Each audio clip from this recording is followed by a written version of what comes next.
espelhado. Você tem que... Isso. Tem que colocar...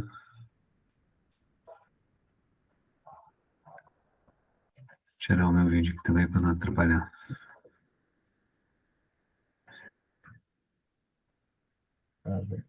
Aí tá aparecendo certinho? Para mim tá. Tá todo mundo vendo aí a apresentação do Vinícius? Tá ok, Vinícius. Sim. Ok. Sim. Joia. Então é isso aí, velho. Espera um pouquinho para começar? Vamos esperar até as 8h05. Tá, joia. Né? Aí eu vou dar um secadinho e a gente começa.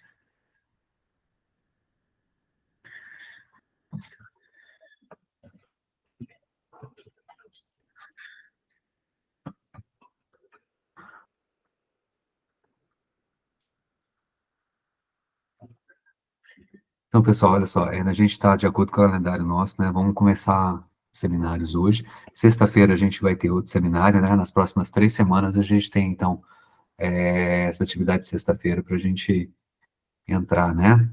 No eixo. Estão lembrados, né? E a gente combinou às 18h30, né? Na sexta-feira. Isso. Essa sexta já tem, né, professor? Tá, as próximas 3 sextas, né? Tá no calendário já. Na outra semana, no feriado, vai ter, então. Não, no feriado não, né? Desculpe. Ah, tá. As próximas, dia útil. Sextas que não sejam... É porque o feriado é na quinta, né? Na sexta é emendar mesmo. Uhum.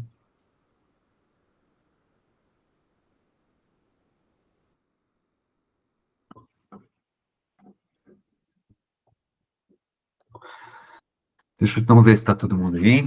Depois eu repito aí. Analista. Arnaldo. Boa noite. Estou presente. Arthur.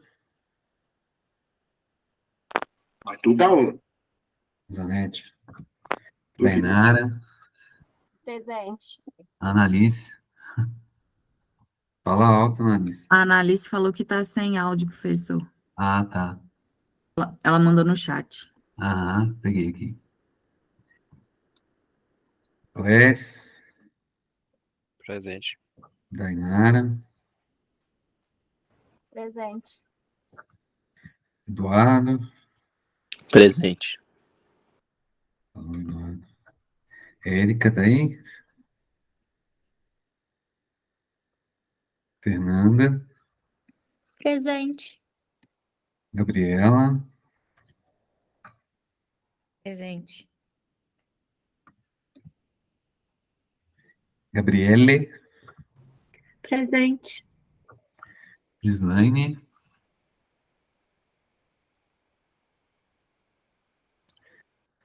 Xará, Presente.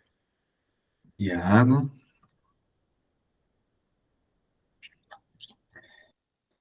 Geils. Presente. Aí. Mariana. Presente. Nossa senhora, quase caí da cadeira aqui. Matheus. Presente. O Paulo. Alô, Paulo. Rafael Pereira. Tá aí. Presente. Nunes. Presente também.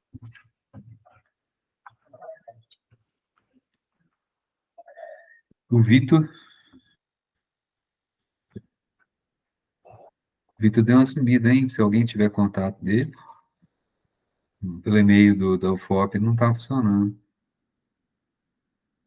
Tiver um Qual o outro Vitor, contato. professor? Vitor Assis de Souza. Tá. Souza Vou- Santos. Já mandei e-mail para ele para tentar falar com ele de, né, que nem eu fiz com vocês aí pra gente preparar o seminário, né, mas ele não respondeu, não nem faz tempo. Eu mandei mensagem para ele hoje, ele me respondeu, tá? Tá confirmada a nossa reunião amanhã. Tá, ele vai participar então? Pelo que ele me falou, sim. Aham, então tá bom. Beleza, então. Então, gente, só para reafirmar, então, essas próximas sextas-feiras a gente vai ter aulas 18h30, né? Beleza? Para a gente entrar no prumo. Hoje a gente vai começar com a apresentação do Rafael e do Vinícius, né? São materiais vidros e os vitrocerâmicos, né? Lembrando vocês que a gente, para cada tópico, eu vou separar algumas questões lá do Carter, né? Para ficar com uma listinha de exercício, para depois, no final do semestre, a gente fazer uma pequena avaliaçãozinha, beleza? Para a gente, para que cada um, né, claro, né, se preocupe em também aprender o tópico do outro. Eu sei que cada um que está fazendo o seu próprio seminário está estudando bastante para poder aprender esse tópico, mas o importante é que todo mundo se comprometa a aprender um pouco sobre tudo, na verdade, né, não só sobre o seminário que vai apresentar, beleza? Então, isso né, essa avaliaçãozinha tem esse propósito, né, cobrar um pouquinho de vocês aí, a atenção e um estudo a respeito dos tópicos dos colegas também, beleza? Então, ô Vinícius, fica à vontade aí para você começar. Já está sendo gravado, tá? Eu vou gravar todas as apresentações em função de, claro, só vou dar uma nota, vou avaliar depois de ver todas as apresentações, certo? Vamos ver, normalizar, né? Ver como é que foi, né? Individualmente, sim, a gente tem que ver o conjunto de todo mundo. E aí depois eu volto nas gravações. E para quem quiser também, eu vou deixar se vocês que estão apresentando me autorizarem, eu vou deixar lá no YouTube também. Beleza? Beleza. Bora lá, Vinícius, com vontade. Então, boa noite, né? Hoje eu vou apresentar, então, sobre vidros.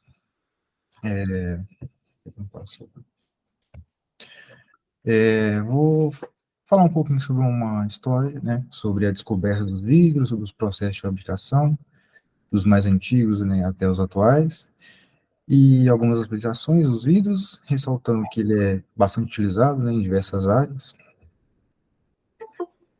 Se a gente pegar, então, o período da história, ele foi usado inicialmente como armas, né, lá na período da pré-história, quando se descobriram os primeiros vidros ali. Depois foram usados como itens de decoração, como jarros, lustres, entre outras coisas, por causa do seu brilho, né, e também da sua transparência. Hoje em dia ele é usado como forma de proteção, por exemplo, em carros blindados, como os meios de comunicação, em fibras óticas, por exemplo, que transmitem os dados da internet. Assim, eu vou definir, então, aqui uns 4 períodos da história do vírus, que é a parte da pré-história, na pré-história aqui, quando foi usado como armas, na pré-industrial, na Revolução Industrial e atualmente. Então, na pré-história, a gente tem os primeiros registros de vidros, né, que é a obsidiana, que é um material que ele é resultado do contato de lavas de vulcão com a água. Ele é um material que grande parte é formado por silício, o silicato, né, mais o magnésio e ferro. Ele vai apresentar um aspecto mais escuro, com uma densidade aqui de 2,4 gramas por centímetro cúbico, e aqui a dureza de mols, que é de 5 a 6. Essa dureza de mols é uma dureza que é medida em diversos materiais, e quanto mais resistente o material né, então tem essa dureza aqui. O símbolo cristalino dele é amorfo, assim como dos outros vidros, e ele é translúcido, então, ou seja, a luz pode passar aqui de um meio para o outro meio. Depois a gente tem as teclitas, que são vidros, né, que são formados através do meteorito, que entra em contato, né, com a superfície da Terra. Aqui o que acontece? O meteorito cai na superfície da Terra, altas temperaturas ali, no ponto de fusão. Depois disso, jogados para várias direções, pequenos meteoritos, né? E durante esse processo no ar, ele se esfria e solidifica e forma o vidro, que é as teclitas. Então, em sequência, depois na período pré-industrial, um dos primeiros popularizações de fabricação do vidro é através da técnica do sopro, que é utilizada até hoje.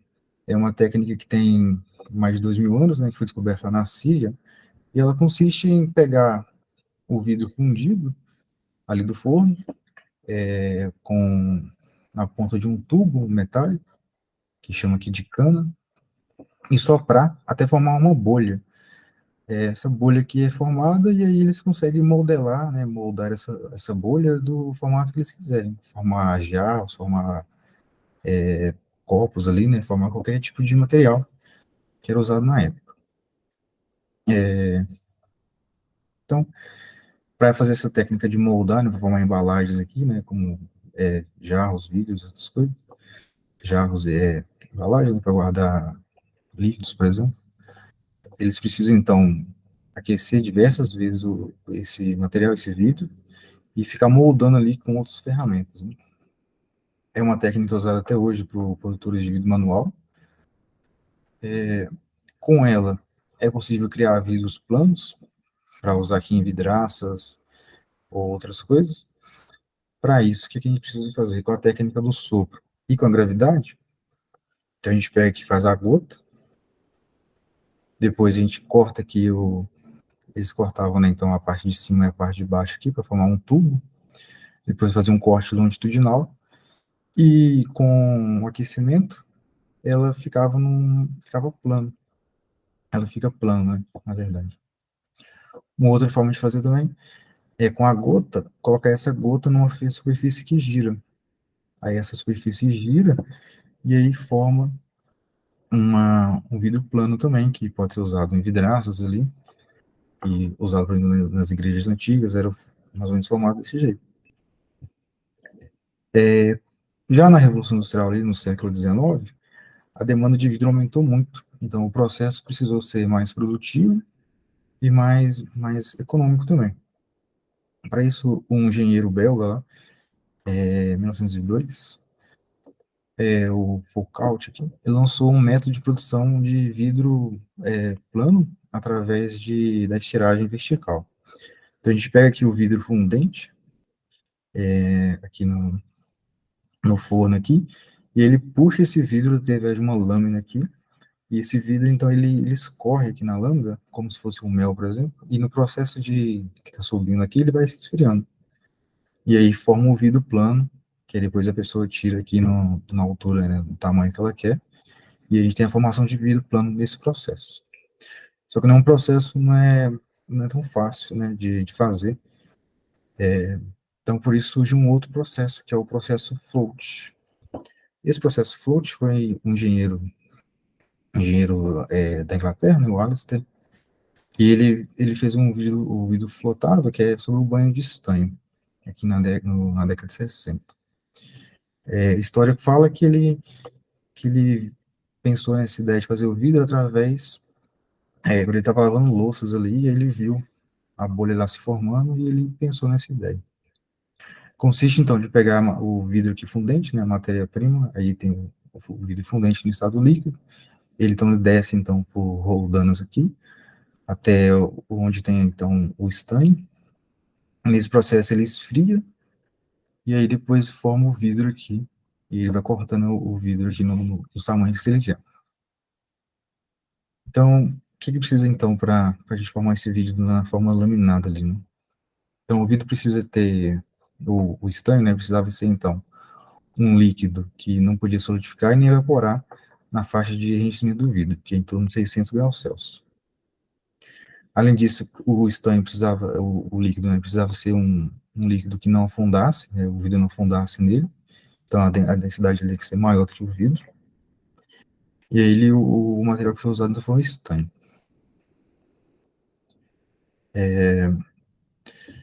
Então, entrando aqui um pouco sobre a natureza, né, do vidro, que geralmente é o silicato, formado por silicatos. O vidro, então, é a matéria-prima, posteriormente um resfriamento. Os vidros, então, eles não vai solidificar no mesmo sentido que os materiais cristalinos. Então, a gente vai entender como ele vai formar o vidro através desse gráfico aqui, de volume específico pela temperatura. Então, aqui a gente vai ter o líquido, né, a matéria-prima no ponto de fusão, vai resfriar ele, e aí vai formar o vidro aqui. Aí eu vou explicar esses processos dividido aqui em 3 partes.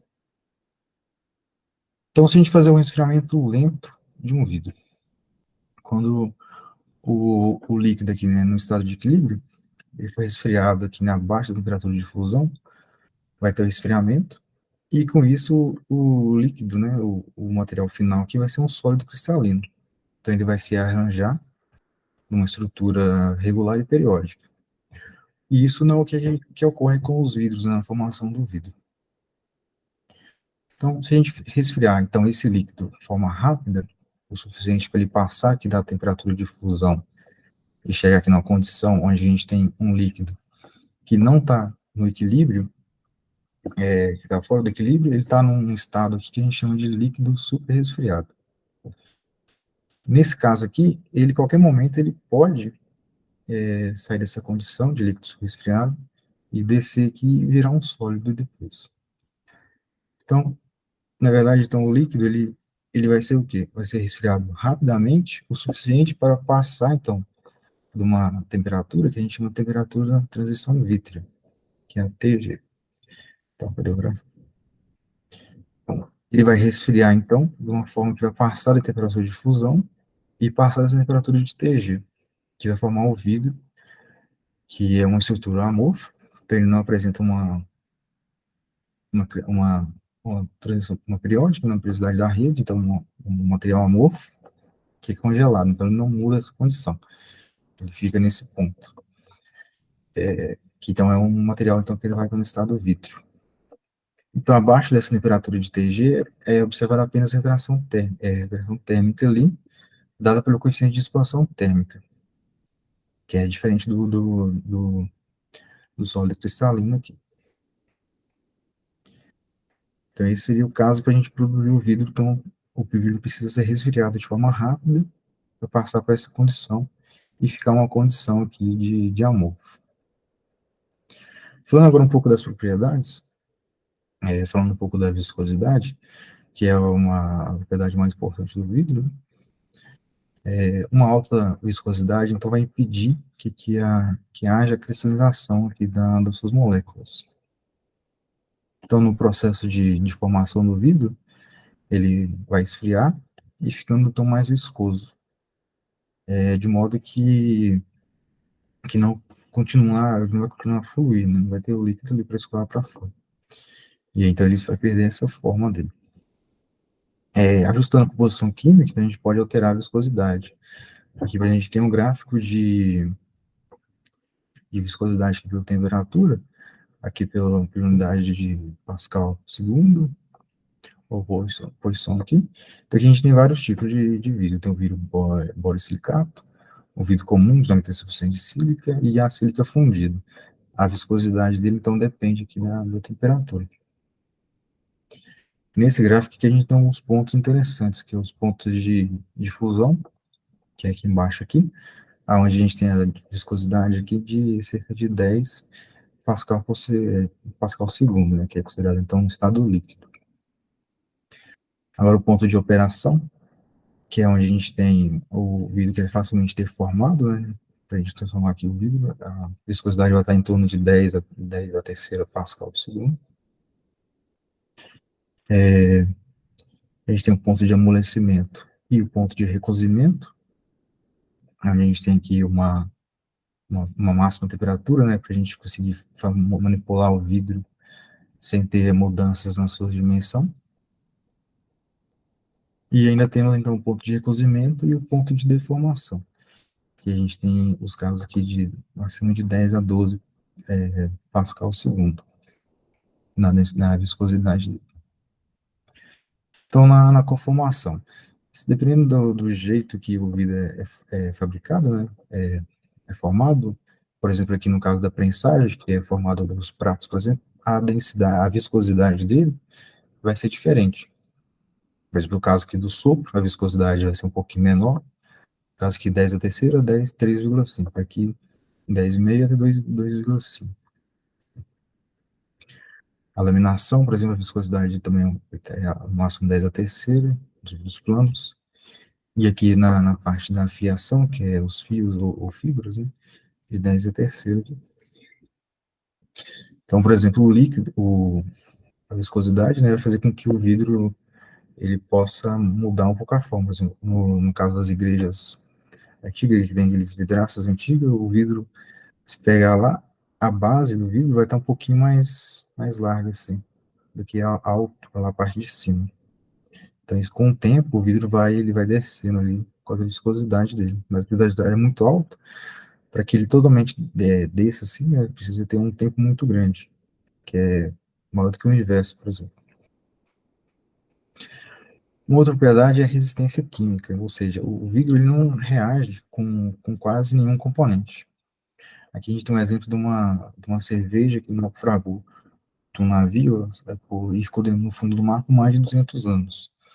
E depois que tiraram ela, o aspecto dela parecendo novo ainda, e o líquido dentro da cerveja, o líquido dentro da garrafa foi conservado na cerveja.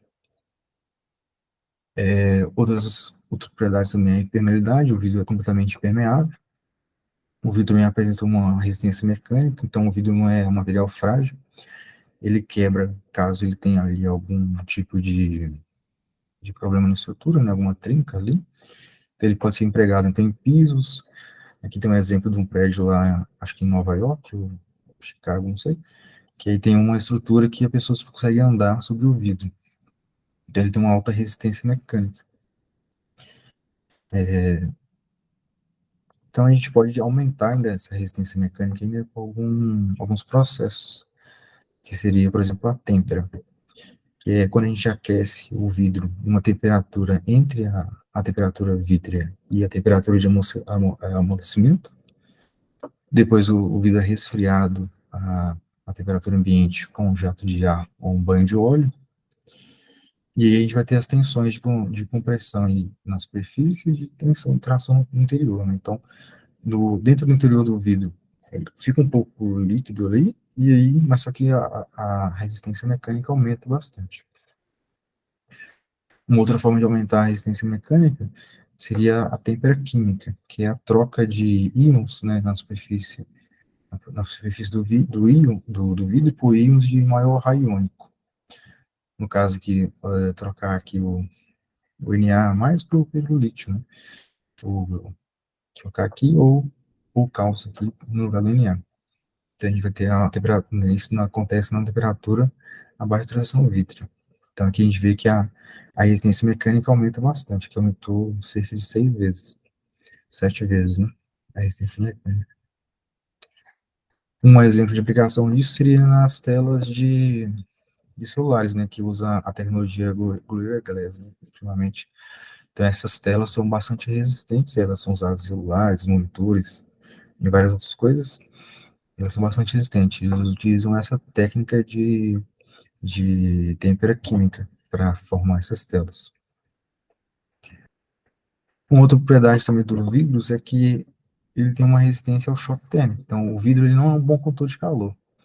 Então, se a gente tem um vidro, dependendo que ele aquece de um lado, e um lado do vidro vai ficar quente, o outro lado não vai ficar frio. E isso pode até acontecer de quebrar o vidro, dependendo da condição, mas ele é um bom condutor de calor. Então, ele é um bom isolante térmico, né? Ele é um mau condutor de calor, e ele vira, então, um bom isolante térmico.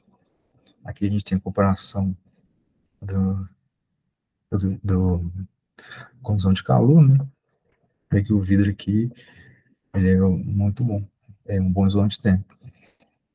E por fim aqui a cor, né? A cor também, ela pode ser mudada, né? Através de adicionar elementos na fabricação do vidro ali. Então, dependendo do elemento que é usado junto com o silicato, né, é formado o vidro de várias cores. E com isso ela pode impedir, né, ou não a passagem de luz, que aí pode mudar então os aspectos do vidro. Então, no caso, por exemplo, a cerveja Heineken, por exemplo, a garrafa é verde, então pode passar mais radiações dentro da garrafa e a cerveja muda de, de gosto, né? Por exemplo, comparado com cervejas que são fabricadas com vidros que são amarronzados ali, né? Então seria basicamente isso que eu trouxe aqui para vocês.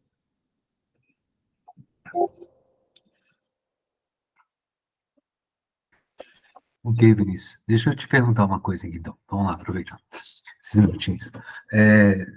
Volta lá naquela tela, não tira, não. Tá. Você tem lá, você disse lá, líquido super resfriado. Lá no slide, né? Aqui, esse aqui. É. Então, aí, bom, isso aí é o que a gente chama de estado metaestável, né? Vocês conhecem algum outro caso em que tem alguma coisa parecida com isso? Você, né, tá abaixo ou acima da temperatura de fusão e o material em si não sofre mudança de fase? Estou perguntando para todo mundo. Cerâmicas, né? Então, cerâmicas tem isso também, mas mais simples ainda do que isso. Repete a pergunta, por favor. Então, vocês conhecem algum outro caso em que o material em si, ou o que quer que seja em si, né, está abaixo ou acima da temperatura de uma transição de fase e ele não transita, ele não muda de fase? Tem a questão Como da esse aí? água, Oi? Desculpe. da água. Tem casos da água tá gelada, você dá uma pancada nela, aí sim ela transforma. Exatamente, né? Onde que acontece muito isso, Clécio? Ah, na geladeira normal, né? Congelador. É, congelador. Tá, ninguém bebe cerveja aqui, né? Também, né? Eu ia falar isso agora. Também. Né? Isso aí acontece com cerveja, velho. 90% dos casos. Já aconteceu de pegar água no congelador e aí ela, na hora que você pega ali na cumbuquinha d'água, ela congela? Agora, com certeza, você já pegou uma cerveja e na hora que você abriu ela, ela congelou. Então, esse é um caso muito parecido com em relação a isso. São casos que a gente chama de equilíbrio metaestável, né? Então, o líquido super resfriado, né? Ele está a uma temperatura abaixo da temperatura de solidificação, no caso aí que está marcado no slide dele como cristalização, né? Porém, ele permanece líquido, né? Então, como a água, a temperatura de solidificação é 0 Celsius, aí se a gente pode, devagarinho, vai resfriando ela, né? A gente pode ir com carinho, né? Ela vai baixa a temperatura e não solidifica. A hora que você, né, qualquer coisa que aconteça com ela, né, mecanicamente ou termicamente, né, uma variação mais abrupta de temperatura, faz ela transitar, né, faz ela solidificar. É a mesma coisa. Tá? Então, é uma técnica para se conseguir isso, né, para se conseguir esse estado, né, na verdade, o que você quer é o vidro com um não cristalino mais amorfo, né. Vai mais para frente, então, Vinícius, mais um. Ô, Tava. professor, só fazer um comentário aqui, Uhum. já que você começou a falar de cerveja, Uhum. foi interessante o exemplo que o Vinícius deu aí das cores dos vidros, Veja, né? que quando você tem o vasilhame na cor âmbar, a cor âmbar ela consegue bloquear muito mais a luz solar do que a verde da Heineken, como o próprio Vinícius falou. E como o verde ele permite mais a entrada de luz solar, faz com que ocorra determinada reação lá na cerveja que dá aquele gosto específico assim de que eu já ouvi falar que é o gosto de Heineken. Uhum. Então, se a gente for ver também, por exemplo, assim, falando de cerveja, mas mudando também, né? Todo fármaco ou reagente que você compra, o pessoal que tem uma experiência mais no laboratório químico, né? Os frascos são todos escuros, porque você não quer que tenha, né, degradação óptica, né? Que a gente fala. Por exposição, né? À luz. Então, vamos lá, Vinícius, mais um pouquinho aí. Cadê mais você estava falando? Pode ir. Vocês entenderam esse gráfico dele aí, essas temperaturas aí, ó? Ele passou correndo aí, mas o exemplo que ele estava falando das temperaturas críticas, né, estão relacionadas aí a essa curva do vidro borosilicato, né, que é a maior que se estende aí desde 400 até 1.600 Celsius, né? Então, para as faixas de temperatura que estão aí, estão marcadas, é para o vidro borosilicato, né? Que é o exemplo que ele vai falando, né? Em temperaturas diferentes, com diferentes viscosidades. Joia? Vai lá, Vinícius.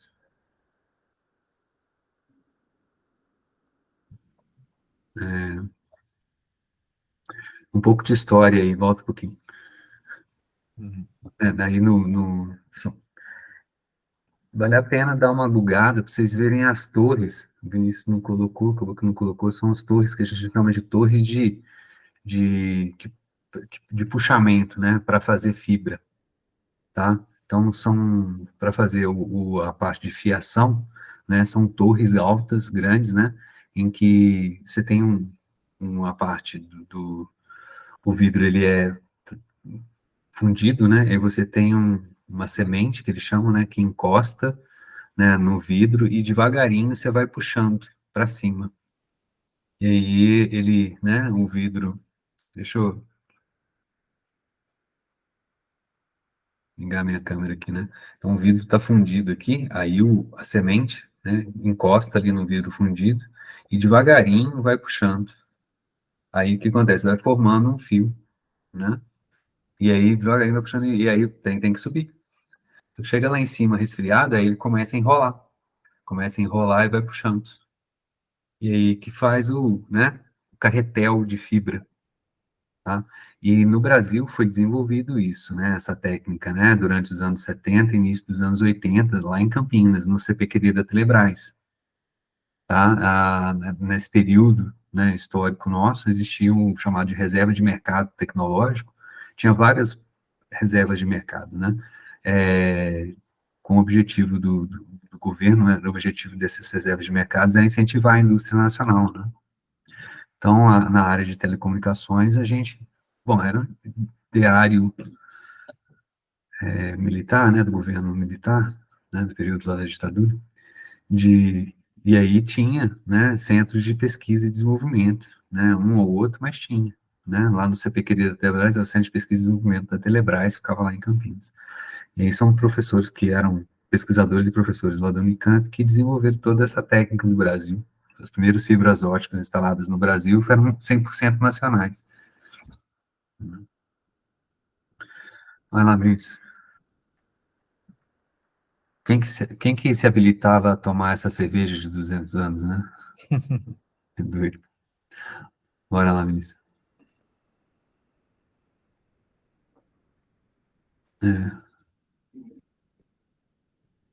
Tá, mais uma. Essa resistência falou direitinho e tal. Esse processo de aumentar a resistência, que é a troca iônica, né, na superfície, né, por íons, né?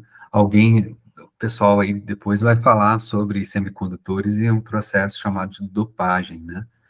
Algumas pessoas, né, erradamente falam que esse processo vítreo de substituição iônica também é um processo de dopagem, né? Mas não é, tá? É muito diferente, distinto, né? Aqui, né, a substituição, né, ela está mais para a formação de um compósito do que a gente fazer de uma dopagem propriamente dita, tá? Isso é uma ressalva que a gente faz. Então, mas assim, como eu falei para vocês lá no começo do semestre, né, e a ideia do compósito, né, por exemplo, lá do tijolo, né, do tijolo lá do Egito, os caras adicionavam, né, palha ao tijolo de barro para aumentar a resistência mecânica dele. Então, a ideia aqui é exatamente isso, é um compósito, né, mais propriamente dito, para poder aumentar a resistência mecânica dos vidros. Mas a gente vai ter um seminário sobre propriedades elétricas, né, que vai explicar exatamente o que é essa dopagem para a gente. Vai lá, Vinícius. E a parte de cor.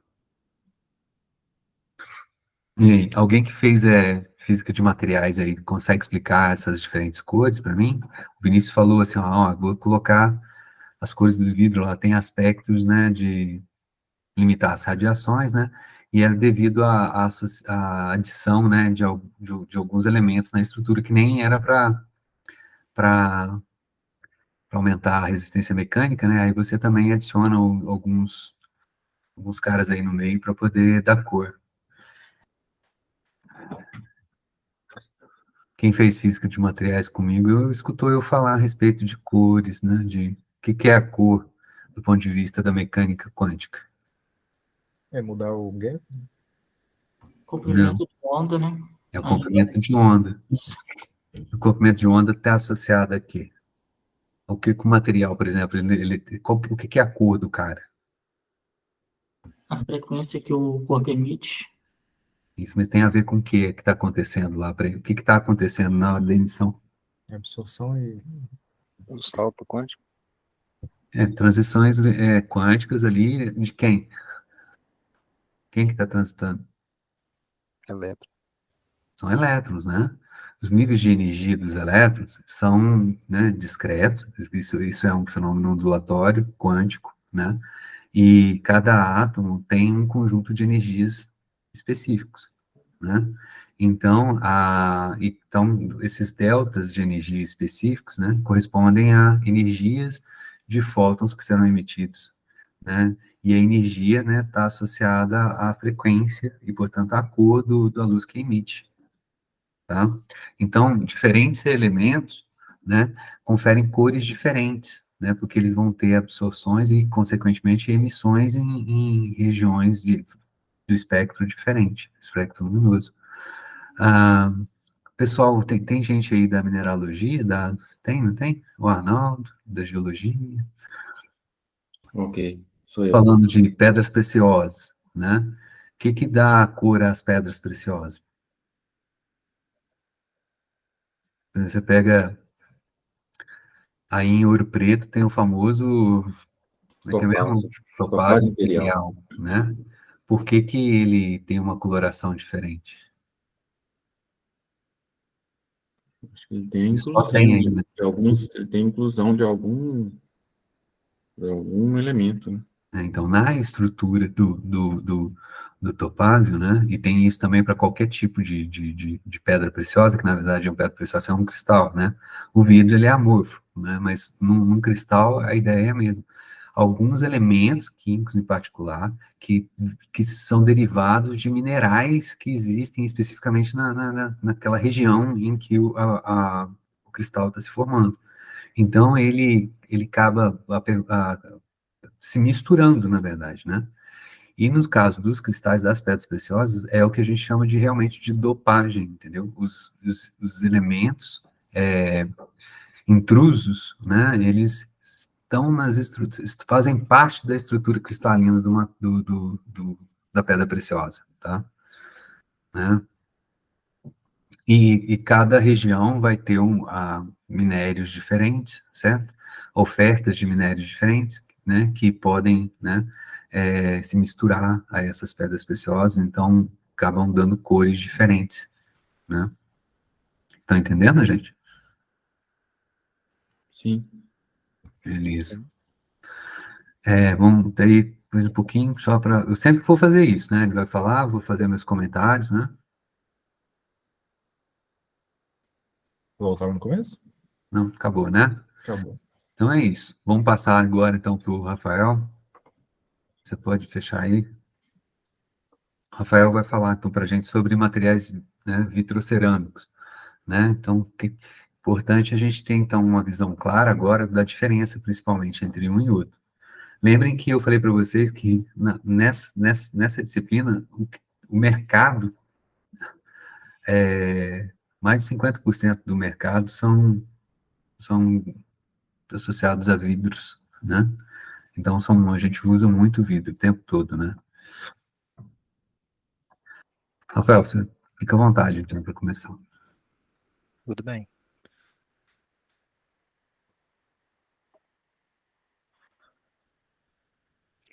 Então, pessoal, vou falar aí sobre os materiais vidrocerâmicos, ou então vitrocerâmicos, é a mesma coisa. Só uma agenda do que eu vou falar para vocês. Primeiro eu vou passar pelo histórico do material, ali sobre a sua descoberta, sua definição, passando principalmente pela diferenciação dos vidros comuns para os vidros cerâmicos. Falar do processamento e obtenção, mais relativo ao histórico térmico e tratamento térmico que é aplicado aos vidros cerâmicos, porque a questão de processamento mesmo, de dar a forma, é o mesmo dos vidros, mesmo que o Vinícius explicou para nós. Falar das propriedades, falar das vantagens, porque os vidros cerâmicos eles têm características muito específicas, então vale a pena abordar esse assunto. Vou falar dos mecanismos de choque térmico, que é uma das vantagens, uma das propriedades que são, vamos dizer assim, intrínsecas aí dos vidros cerâmicos e algumas aplicações. Só colocando aqui a termos de classificação de materiais cerâmicos, aonde que os vidros estão se encaixados, dentre toda essa gama de materiais cerâmicos, aqui estão os vidros, se dividindo em vidros e vidros cerâmicos.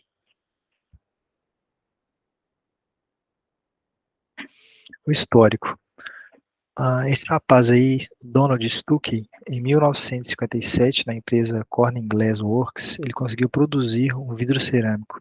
Ele acidentalmente aqueceu um vidro de silicato de lítio fotossensível e, ao invés de fundir, o material se tornou uma cerâmica branca policristalina, muito mais tenaz do que o material anterior. Então, o que a gente pode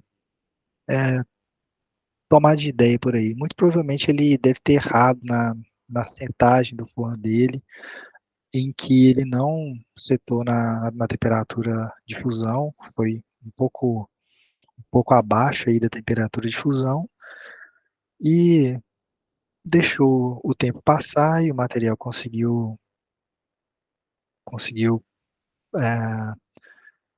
crescer os seus grãos. E essa cristalização causou pouca alteração nas dimensões do material. Pequenos cristais de prata serviam para a nucleação. Desde então, Stuckey inventou alguns produtos dessa classe de materiais, incluindo uma superfície lisa de cozimento para fogões. Então, durante uma pesquisa que eu fiz, esse Stuckey, ele entrou de cabeça nesse mercado de vidros cerâmicos, fez algumas patentes aí de alguns materiais vitrocerâmicos, e ele é um cara que é referência, assim, na criação desses materiais. Definição: os vidros cerâmicos são uma importante classe de materiais de sucesso no mercado. Eles são materiais policristalinos produzidos por uma cristalização controlada do vidro e são compostos de cristais desorientados entre si, com resquício de material apenas vítreo. Boa parte dos vidros orgânicos podem, por meio de um tratamento térmico adequado, formar uma estrutura cristalina. O produto desse tratamento térmico é chamado de vidro cerâmico. Vale a pena falar também que os vidros, de maneira geral, eles correspondem aí a pelo menos metade do mercado de materiais cerâmicos. Em relação ao processamento, a gente tem essa curva de temperatura por tempo de encharque, em que a produção dos materiais vitrocerâmicos começa aqui pela mistura e fusão, em que as matérias-primas base, como quartzo, feldspato, dolomita e espodumena, aí em diferentes composições, de acordo com o material vitrocerâmico que você vai produzir, são misturados com agentes nucleantes, geralmente dióxido de titânio e dióxido de zircônio e fundido. Juntamente aí com a fusão, temos a moldagem. Como notado abaixo, uma das maiores vantagens dos vidros cerâmicos é o fato deles poderem ser moldados por técnicas convencionais de moldagem e vidros, como spinning, rolling, sopro e fundição, que são alguns dos processos citados pelo Vinícius na apresentação anterior. Então, peças em formato complexo e isentas de poros podem ser facilmente manufaturadas. Nós vamos ver posteriormente, na relação das propriedades desses materiais, que essa ausência de poros é muito importante. E graças às técnicas de processamento, de produção de vidros comuns, a gente pode chegar a vidros cerâmicos com peças em formato bem complexo. Após a fusão e a moldagem desse material, a gente chega na nucleação e crescimento. Na nucleação, uma vez formado, o vidro é aquecido a uma temperatura autossuficiente para se obter uma alta taxa de nucleação. Uma nucleação eficiente é a chave para o sucesso da produção. A produção é heterogênea e os cristais crescem nas partículas dos agentes nucleantes. Para se obter cristais da ordem de 1 micron, a densidade de agentes nucleantes deve ser da ordem de 10 a 12 a 10 a 15 por centímetro cúbico. Então, a gente vai ver posteriormente que esses agentes nucleantes, eles vão ajudar na nucleação dos grãos do material vitrocerâmico. Crescimento. Seguido da nucleação, a temperatura é aumentada até certo ponto em que o crescimento de cristais ocorre. Uma vez que a microestrutura desejada é atingida, o material é resfriado. Durante esse estágio, o material encolhe cerca de 1 a 5%. Então, a gente pode ver aqui na curva temperatura por tempo de encharque que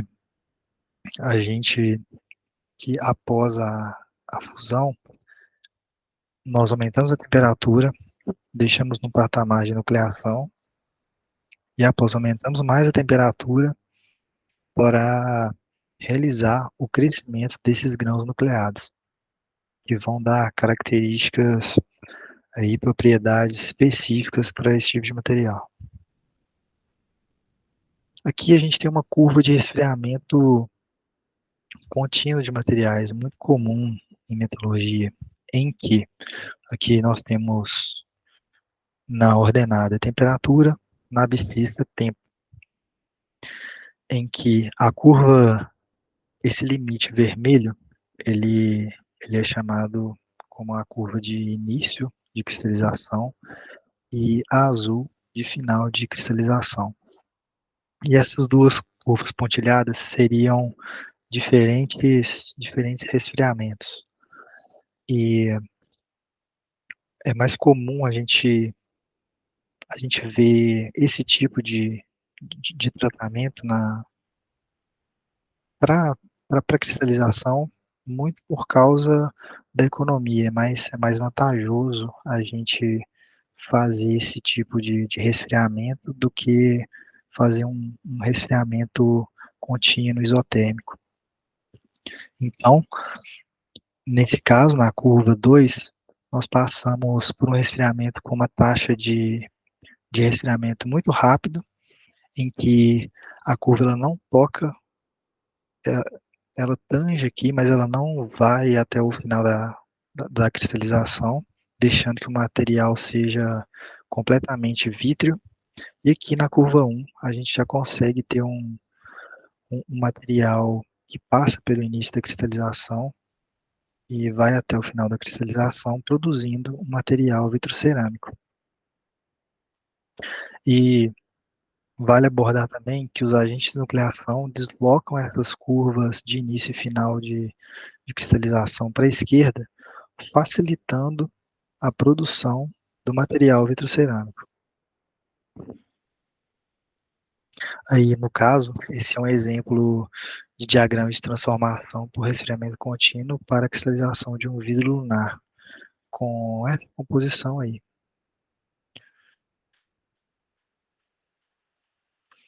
Falando de propriedades agora. Normalmente, os vidros cerâmicos são livres de poros. Isso ocorre porque, durante a cristalização do material, pode se acomodar escoando para os poros, mudando seu volume. Geralmente, o vidro residual que escoa para esses poros, o vidro residual escoa para esses poros tampando-os. Então, durante o processo de produção dos materiais cerâmicos, ainda existe um residual de material vítreo que escoa para os os poros que podem podem prejudicar o material atuando como concentradores de tensão. Então, esse vidro que escoa para esse poro preenche e melhora a sua propriedade mecânica. Ele possui limite de escoamento e tenacidade relativamente altos, como, por exemplo, o limite de escoamento de vidros comuns é em torno de 100 megapascal e o de vidros cerâmicos a aproximadamente 700 megapascal. Isso ocorre porque os materiais cristalinos possuem defeitos mais estreitos. Condutividade térmica relativamente alta e coeficiente de expansão térmica baixo, assim como os vidros, o coeficiente de expansão térmica dos vidros cerâmicos pode ser ajustado pela composição do material. Em aplicações como juntas entre vidros e materiais, é importante que o coeficiente de expansão térmica seja devidamente ajustado para evitar a geração de estresses térmicos. E também, como a gente vai ver posteriormente, é uma propriedade que ajuda muito nos materiais vitrocerâmicos terem boa resistência a fraturas por choque térmico. E eles não possuem transparência, assim como os vidros comuns. Para explicar melhor essa questão da transparência, a gente tem que imaginar mais na estrutura cristalina desses materiais, diferente da estrutura amorfa dos materiais vítreos. Porque os materiais cristalinos, eles possuem várias famílias de planos que compõem a estrutura cristalina do material. Então, quando a luz ela tenta penetrar no material, ela atinge esses planos cristalinos e os raios são difratados para diferentes posições, diferentes dos materiais amorfos, em que a luz ela consegue incidir e ultrapassar. Desvantagens desses materiais. A maior vantagem dos vidros cerâmicos sobre os cerâmicos cristalinos é a facilidade no processamento. A moldagem de materiais viscosos é muito mais fácil e rápida que a moldagem de materiais de natureza sólida. Logo, tira-se proveito dessa característica para formar corpos de geometria complexa, seguidos de uma transformação da fase vítrea para uma mais refratária, com propriedades bem programadas por uma cristalização rigorosa. Os materiais cerâmicos comuns são suscetíveis à fratura frágil, muito pela contribuição de porosidades, que atuam como concentradores de tensões do material. Assim, a tenacidade dos vidros cerâmicos é alta devido à eliminação desses poros.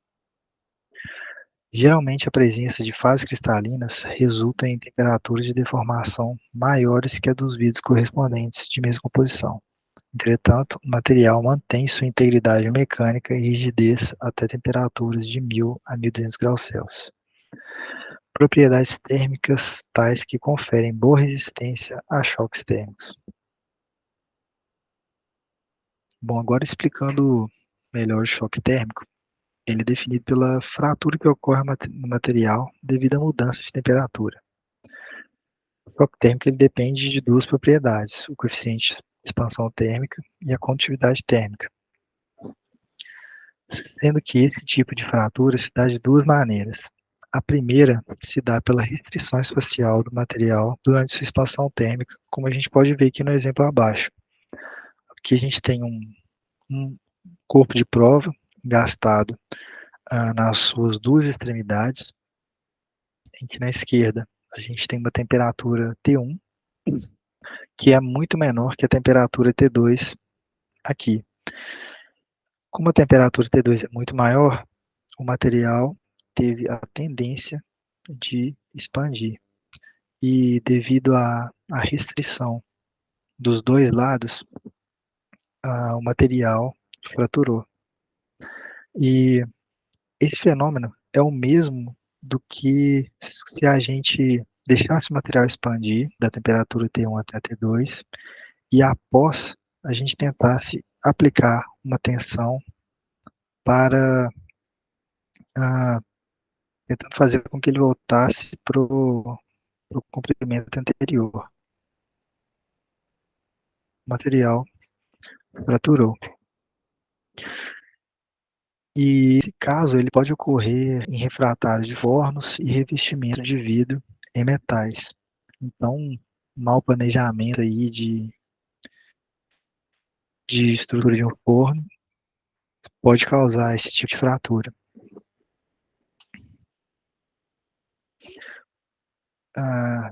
E esse tipo de fratura aqui, a gente pode ver que é muito, ele é intrínseco ao coeficiente de expansão térmica do material. Então, os vitrocerâmicos, eles expandem pouco, então eles são menos suscetíveis a esse tipo de fratura. Agora, a segunda forma de fratura por choque térmico, ela pode ocorrer sem a restrição espacial do material. Quando a condutividade térmica do material é limitada, ou seja, bem baixa, é criado um gradiente térmico. Então, se a gente tem uma condutividade térmica muito baixa, a superfície do material, durante o aquecimento, ela vai ser muito mais alta, a temperatura da superfície vai ser muito mais alta do que a temperatura anterior. E então, se após esse aquecimento e visando esse gradiente de temperatura, se nós fizermos algum tratamento térmico de têmpera no material, a gente pode ter uma fratura de choque térmico também. Por quê? Porque a superfície ela vai tender a se contrair muito rápido e essa contração ela vai criar uma tensão de tração no material que vai induzir uma fratura por choque térmico. Aqui a gente pode ver que uma das aplicações, né, dos materiais vitrocerâmicos que são em utensílios de cozinha. Utensílios de cozinha feitos de vidro cerâmico proporcionam boas propriedades mecânicas e térmicas. Uma caçarola vitrocerâmica pode suportar o choque térmico entre a chama e o gelo. Aqui a gente tem uma imagem de um utensílio de cozinha imerso num cubo de gelo, sendo atingida ao mesmo tempo por uma chama. Aqui só um exemplo em forma de vídeo. Aqui o vídeo ele começa com o aquecimento do material, material aquecido, imerso aqui numa temperatura de aproximadamente 10 graus Celsius, e a gente pode ver as trincas sendo induzidas. Não sei se dá para ver direitinho aí por causa da projeção, mas é isso aí. Aplicações. As aplicações mais comuns para esses materiais são como peças para irem ao forno, peças para irem à mesa, janelas de fornos e tampas de fogões de cozinha, principalmente por sua resistência mecânica e excelente resistência a choques térmicos. Eles também servem como isolantes elétricos e como substratos para placas de circuitos impressos. E são utilizados como revestimentos em arquitetura e para trocadores de calor e regeneradores. As posições mais importantes dos vidros cerâmicos são provavelmente com base em lítio-silicatos. As composições mais usadas comercialmente geralmente possuem cerca de 30% de dióxido de lítio, de Li2O, que resulta na cristalização de material com a fase majoritária de Li2Si2O5 com sílica e Li2SiO3. Aí algumas composições mais comuns de materiais vitrocerâmicos, e se a gente pegar essa primeira composição, Li2O, a alumina com sílica, nessas porcentagens que a gente vê aqui, 74 sílica, 4 de Li2O e 16 de alumina, a gente pode ver que ele está nessa região aqui desse diagrama ternário. E é isso, pessoal. obrigado aí pela atenção de todos.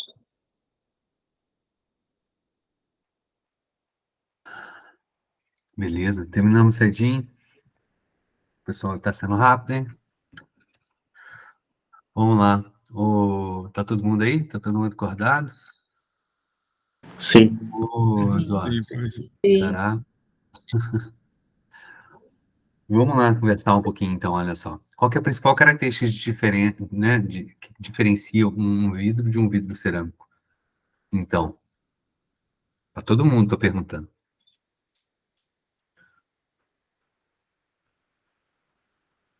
Conseguiram pegar, hein? O vidro cerâmico possui estrutura, né? Cristalina. Isso, eles têm estrutura cristalina, diferente do vidro, que é amorfo, né?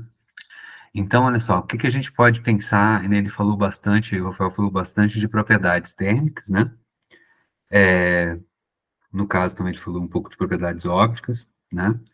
E mecânicas, tá? O que a gente pode inferir? De novo, esse curso eu já falei para alguns de vocês, a gente tem que ter muita noção de física de materiais para a gente inferir todas essas propriedades, né?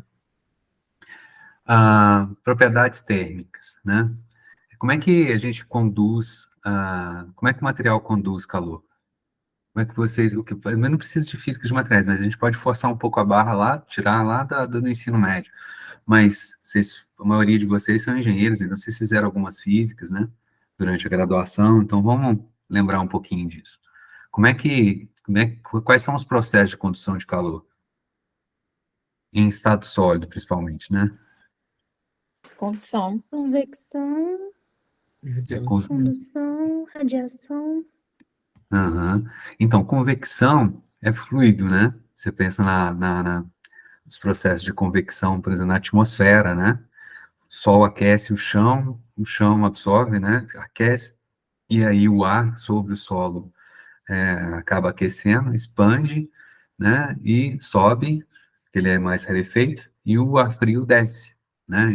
E aí calor do chão foi levado para regiões mais altas da atmosfera.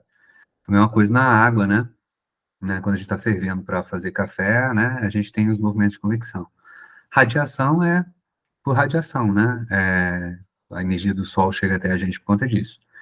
E aí o processo, né, em estado sólido, como é no caso do vidro aí, se dá principalmente pelo processo de condução, né? Então, o que é condução? Vocês têm noção do que é esse processo de condução? Não é nem para atomicamente pensando, como é que se dá esse processo de condução? Agitação das moléculas? Então, estado sólido faz sentido a gente falar molécula? Não, né? Dos Os átomos. próprios elétrons, né? Da estrutura metálica, né? Então, se a gente está falando de um condutor, no caso do metal, a gente tem dois processos de condução, né? O Vinícius falou um e o Arnaldo falou outro, né?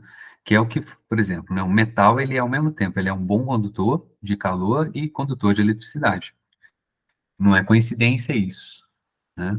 E o Vinícius falou que é, né, a vibração dos átomos, né, ele usou a palavra molécula, mas em estado sólido não faz sentido a gente falar de molécula, né? A vibração dos átomos da rede cristalina, que em física, quando a gente aprende um pouco mais, né, a gente chama essa vibração da rede cristalina, ela, na verdade, ela é quantizada também, ela é discretizada, e essas vibrações, né, esse quantum de vibração da rede cristalina, a gente chama de fônon, que nem tem um quanto de energia, né, na luz, que é o fóton, tá? É o fônon. Então, a gente tem os processos de condução. Quando a gente coloca, vamos pensar assim, que nem o Arnaldo falou, pegar um metal, pega um garfo, coloca ele na chama do fogão, tá lá segurando, aos poucos você vai sentindo onde você está segurando ali o garfo, que vai aquecendo, até um ponto que você não consegue mais segurar, certo? Mas tem um lado do garfo que está na chama e o lado que você está segurando. Então, o calor vai saindo lá da região que está na chama do fogão e vai, né, essa energia vai se movimentando através do garfo até chegar na outra extremidade onde você está segurando. No caso dos metais, que tem nos condutores, de maneira geral, né, você tem os elétrons que são livres, né, que ali no metal funcionam como se fossem, né, eles estão livres. Então, o processo como o elétron está livre ali, o garfo, né, ele funciona como se fosse um recipiente para partículas livres, né? Os elétrons de condução dos átomos, eles se comportam como se fossem um gás, né? Exatamente como no processo de convecção. De um lado, onde está, da extremidade do garfo, onde que tá na chama, o gás de elétrons, né? O que vai acontecer com ele? Ele aquece, como qualquer gás. O gás vai fazer o quê? Expandir. Então, ele expande, né? E então ele sai de uma extremidade, né? E se expande pelo corpo do garfo. E esses elétrons, com a energia cinética, vão levando essa energia cinética lá para o outro lado. Então, o processo de condução eletrônica. Então, como o Vinícius falou, né? Você aqueceu, uma energia cinética, vai ter uma vibração, né? Então, essas vibrações são os fônons que vão se movimentando, a vibração vai se propagando, a gente pode pensar assim, e carregando energia cinética até chegar lá onde a gente está segurando, né? Então, agora vamos pensar, à luz disso, né? Que seria melhor condutor, né, de calor? Um material amorfo ou um material cristalino? Cristalino. O amorfo, né? Não, Melhor cristalino condutor. tem que ser melhor, né? Um cristalino é melhor condutor de calor, né? Exatamente porque, não por conta, né, Arnaldo, dos elétrons livres ou dos portadores de carga livre, mas o processo dominante é associado, como você está falando aí, né, a gente está mudando a estrutura cristalina. Um é amorfo e o outro tem, né, ordenamento cristalino, né? Então, as vibrações vão se propagar de uma maneira mais eficiente. O Iago apareceu agora que terminou, o que eu faço com ele? Né, pediu e despediu. Então, olha só, pitou aqui, não sei se vocês escutaram. O Iago apareceu agora. Então, olha só.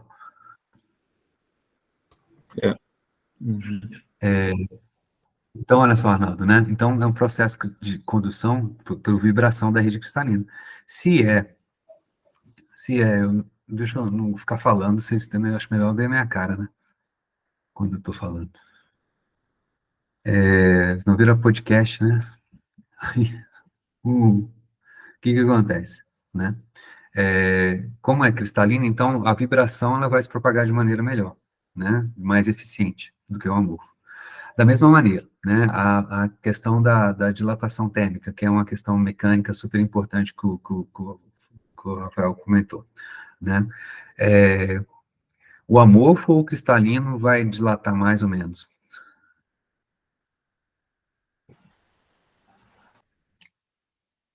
Então, a dilatação térmica dele é muito maior, portanto, ele é o quê? Ele é, na verdade, né? Na verdade, ele vai ser o quê? Mais quebradiço, né? Então, ele vai ser mais suscetível a choque térmico. Isso é uma coisa que não ficou, né, muito claro na apresentação do Rafael, né? Ele é resistente a choque térmico, mas ele não é mais resistente a choque térmico do que os vidros. Estão entendendo? Né? Ele, pelo contrário, ele é menos resistente a choque térmico do que o vidro. Tá? Mas ele continua sendo um bom material para a gente trabalhar, né? Os refratários, assim, que a gente chama de refratários, né? Não em forno, né? Mas de assar, né? Eles são vidros e não são vitrocerâmicos, né? Beleza? Outra coisa importante que eu anotei aqui para falar, né? Rafael, você me desculpe, mas assim, a questão deles serem opacos, né? Não serem transparentes, não tem a ver com reflexão, né, dos planos cristalinos, né? O processo de refração, você inclusive falou refração, né? A refração é um fenômeno, né, simplesmente de mudança de velocidade de propagação da onda, né, através do meio. Eu poderia pensar, né, não, os planos cristalinos refletem, ou pior, né, difratam a luz, né? A luz bate e espalha, né? Mas não é questão de ser opaco. Opaco quer dizer o quê? Transparente passa a luz, opaco não passa a luz. Então, eles absorvem a luz, eles são opacos porque eles absorvem a luz, né? Principalmente por conta do quê? Na verdade. Né? Nem por conta da cristalinidade deles, né? Lembra que no processo de formação dos vitrocerâmicos, você precisa de ter, né? Volta, Rafael, você está me ouvindo? Volta na apresentação bem logo no comecinho, onde tem aquela curva de preparação dos vitrocerâmicos. Isso, ali. Então, aí a gente tem, olha só, volta um slide para trás. Aí, ó. Você coloca ali, ó, TiO2, zircônio, e ele dá um exemplo mais à frente, que tem uma composição bem grande, né, bem extensa, de diferentes materiais. E esses caras aí são utilizados para fazer o quê? Nucleação, né? Nucleação é um trem legal, cara, mas tem uma física bem pesada, mas tem exemplos também muito simples da gente lembrar. Você tá tomando banho, você chega lá, o banheiro tá sequinho, principalmente agora no inverno. Você chegou cansado do trabalho, então vou tomar um banho bem quente, né? Aí aquele vaporzão todo. E aí, ali no box, no vidro, não estou falando do vidro, estou falando de nucleação. Começam a formar gotículas, não formar, né? Começa a formar gotículas, né, sobre o vidro. Ali as gotículas vão crescendo, olha só, não é assim que acontece?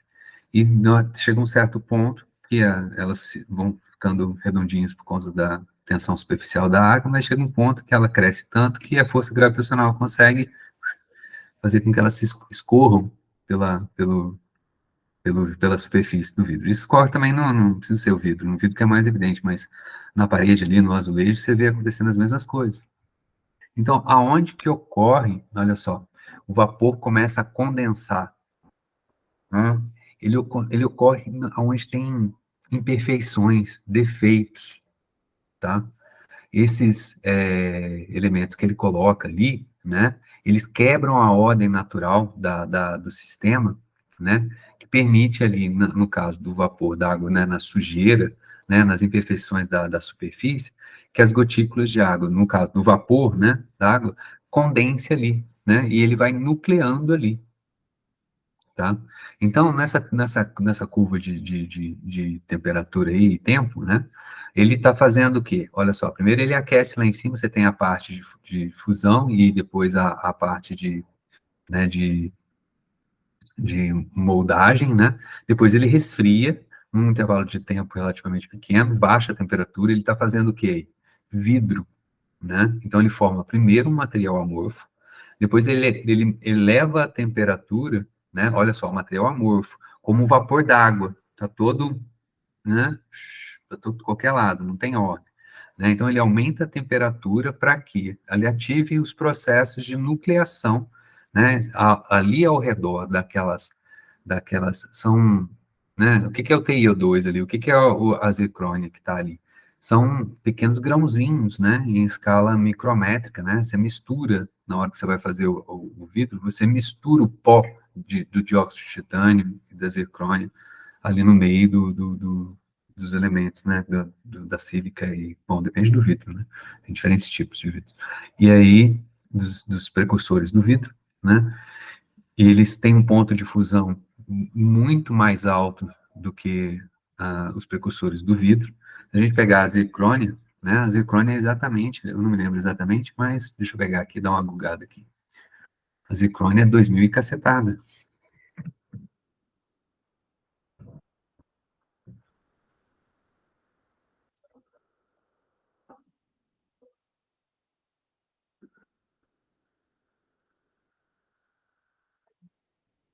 É 2.700 graus Celsius, né? A temperatura de fusão da zircônia. Né? Então, nesse processo todo ali, ele está lá intocado. O grãozinho de zircônia está lá intocado. Nem cosquinha fez nele. Né? E se você lembrar das curvas que o Vinícius apresentou, aquele quadro que eu chamei a atenção, nós estamos falando lá do vidro borosilicato, de temperaturas aí de 1.600 graus Celsius. Né? Então, para 2.700, você nem cosquinha está fazendo nesse cara aí. Aí você aumenta a temperatura, então, de novo, você formou o vidro, você aumenta a temperatura de novo, e aí o vidro, o TiO2 e a zircônia, né, que são os centros nucleantes, começa a cristalizar ao redor desses centros, né? Aí você aumenta ainda mais a temperatura. Nucleou, começou a formar, né, estrutura cristalina ao redor ali dos pontos de nucleação, né, do TiO2 e da zircônia, né?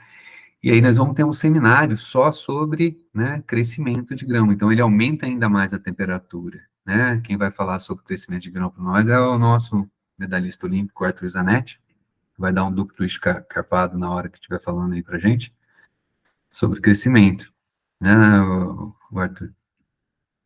Isso aí. Tá craque, tá prontinho já na sexta-feira, né? Já.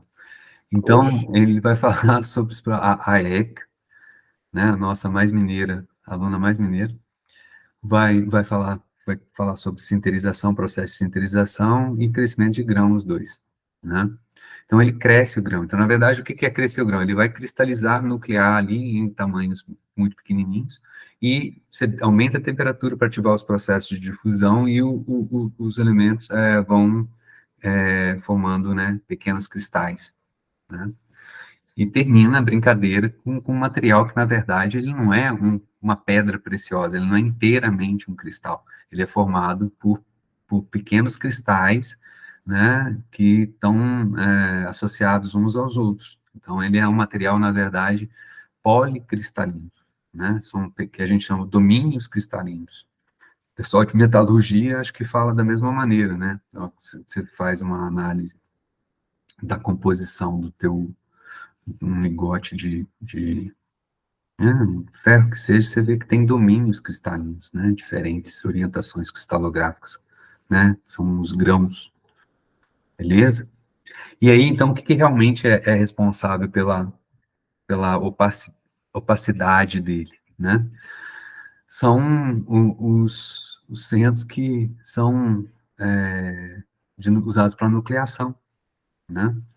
Eles são de proporção relativamente grande, né? É o temperinho do vidro, na verdade, né? É ele que vai dar a opacidade. Esses caras que estão aí, né? TiO2 e a zircônia, né? Eles são, em geral, opacos, tá? Por conta de... Aí você vai falar assim, bom, realmente é uma coisa meio complicada. Se for pegar o TiO2 e a óxido de zircônia, nós vamos ter um outro seminário que é sobre de propriedades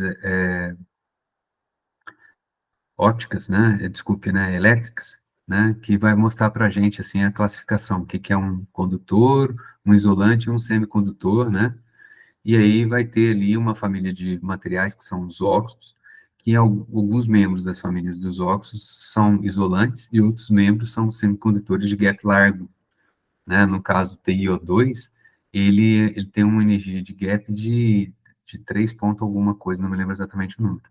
Então, se a gente pegar um cristal de TiO2, ele vai ser transparente para a gente, porque ele não vai absorver luz no visível, porque 3 ponto alguma coisa elétron-volts, eu precisaria de luz no ultravioleta para poder excitar os elétrons deles e promover transições eletrônicas da banda de valência para a banda de condução.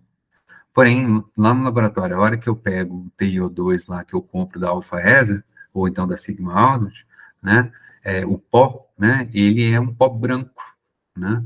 Então, esses vidros silicatos, eles são tudo branco, na verdade. A zircônia é branco. Por quê? Porque esses pós, eles vêm, né, esses são grãos, né, microcristalinos, né, depende você pode comprar nano também, mas aí o preço é lá na Casa de Chapéu. E eles são brancos, não são transparentes, né, por conta de defeitos cristalinos que aparecem. E aí, quando a gente for falar lá que aparecem, não, que tem normalmente na estrutura desses materiais, quando a gente produz no laboratório ou compra, né, feito. E aí, quando quem vai falar disso mesmo? Esqueci.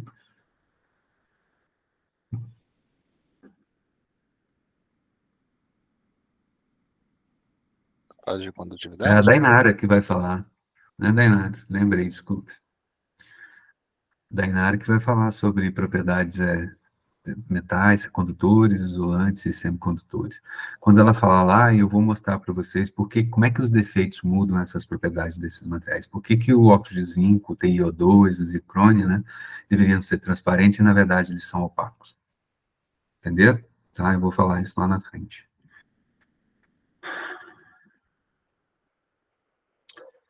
De modo geral, é isso. Eu acho que é importante a gente ter essa noção, né? É uma indústria de vidros, é uma indústria de vidrocerâmicos, é uma indústria muito grande, né? A gente usa muito dos materiais cerâmicos e vitrocerâmicos, né? Desculpe, vidros e vidrocerâmicos, né? Colocar todo mundo, vidro e vidrocerâmico junto, né? No balaio só, né? Com comparação às cerâmicas, né? É mais de 50% do mercado, tá? Porque a gente está usando o tempo todo vidro, né? Estou aqui batendo aqui no meu no óculos, né? O meu é de cristal, de vidro, né? Mas tem de plástico também, mas é mais leve, mas é menos eficiente. Enfim, alguma dúvida aí, pessoal? Deu para ter uma noção do contexto dos dois materiais, vidros e vidros cerâmicos? Sim, com certeza. Vai disponibilizar os slides, né, professor, também? Isso também, aí vou estar gravando, certo? Eu vou colocar lá, então, lá no YouTube, e no canalzinho que a gente tem lá, e, claro, o pessoal vai gerar um PDF, salvar em PDF, os slides, e aí vou encaminhar no e-mail de vocês também, junto com 4 ou 5 exercícios a respeito desse tema, lá do Carta. Joia? E quando você for fazer as listas, você vai colocar os capítulos dos livros, igual Isso mês passado? que eles falaram é um capítulo do Carta, Ah, sim.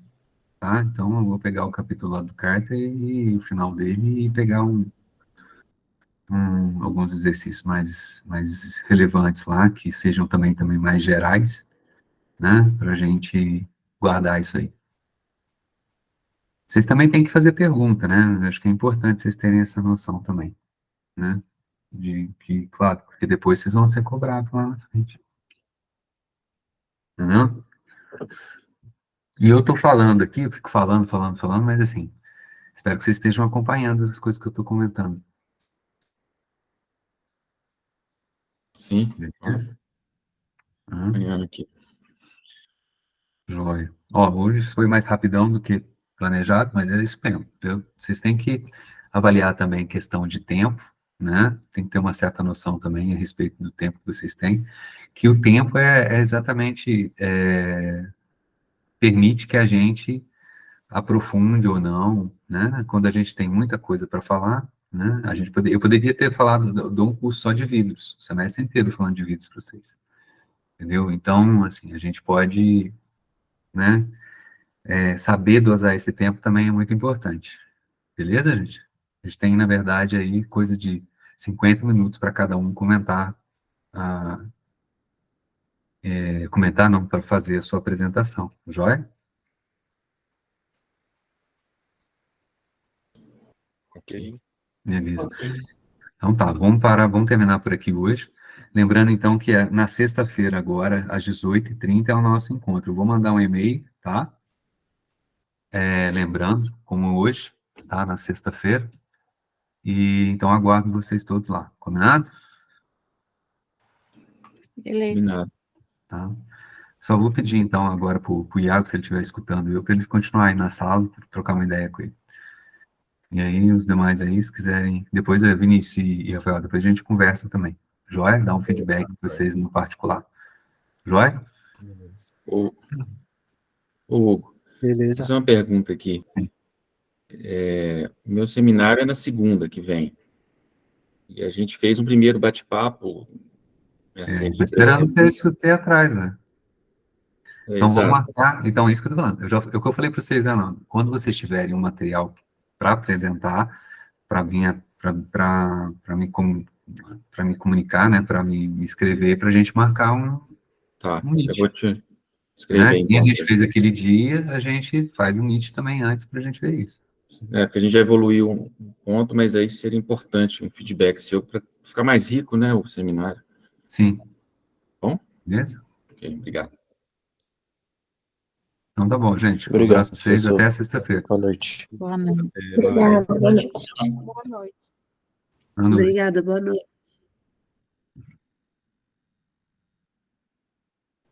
Professor, boa noite. Você pediu para eu esperar? Você não, infelizmente, cara.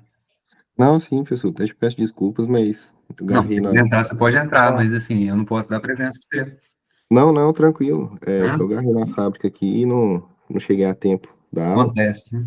Aí eu imaginei Não ia rolar, né? que eu chegaria pelo menos a tempo de assistir o final da apresentação. Ah, Mas foi então, gravado? aí, assim, depende muito das pessoas, né, do que elas preparam. Então, elas estão sendo avaliadas, certo? Sim, Então, não. né, olha lá, a gente terminou meia hora mais cedo, né? Então, é complicado. Não dá para falar que vai dar vai depender do trabalho que cada um apresentar, né? Não, sim, tranquilo.